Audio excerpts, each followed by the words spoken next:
Hello everyone on Starting Out Solitary. So this week's discussion is about favorite pagan authors, and I'll be perfectly honest, when this subject first came out, I was not entirely sure who I was going to talk about.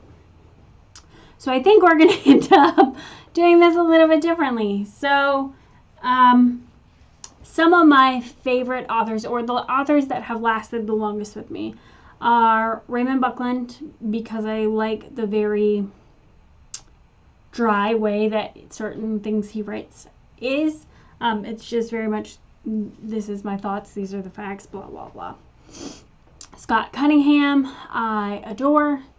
Dr. Estes, who isn't necessarily a pagan writer, but writes lots of shamanistic, feminist books. I really adore. Starhawk. I have a lot of Starhawk stuff.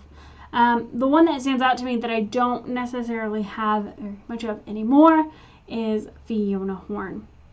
When I first started deciding that I was going to become pagan, the internet was a thing, but it wasn't today's internet by any stretch of the imagination. And one of the books that I found in the library was this beautiful purple-ish blue book with this beautiful blonde who is Fiona. And the book was called Witch, in the biggest letters probably ever, typeface. It was probably like count 100 point or 200 point. I mean, it's huge block lettering. And I was so enamored with the fact that someone was just willing to openly declare themselves a witch. Like, obviously, you know, Buckland's book has a pentagram, this, that, and the other, but there was something about Fiona's book that was just like, oh my gosh, have to read this. And that was really, really influential in the beginning of my path. So there's that. Those are probably my favorite authors. And they're highly referenced. A lot of people talk about Buckland. A lot of people talk about Cunningham in almost every single new pagan, new witch video, new Wiccan, thinking about Wiccan video, you name it.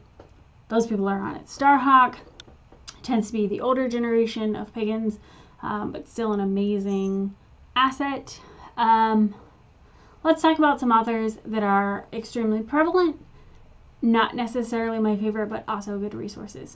Christopher Pendzak. I'm really terrible at names. He has an amazing series of books. Not a huge fan. They're not really for me. He tends to be more ceremonial than calls to me. But for someone that is looking for ceremonial, that's a good choice. As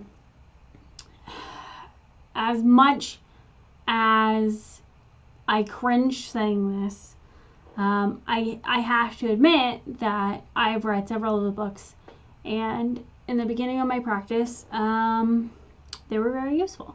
So Silver Ravenwolf is another one who tends to be very love and light,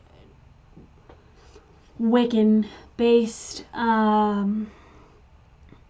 are some other newer pagan authors, of course.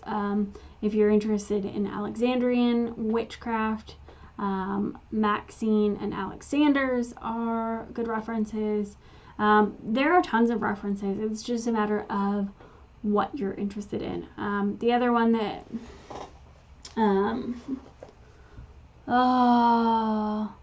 there's another one that I reference a lot, which is Tamara Suda, who is the Nazut for Kemetic Orthodoxy. I absolutely adore her prayer book for the Egyptian gods and goddesses, and some of the other books that they've done.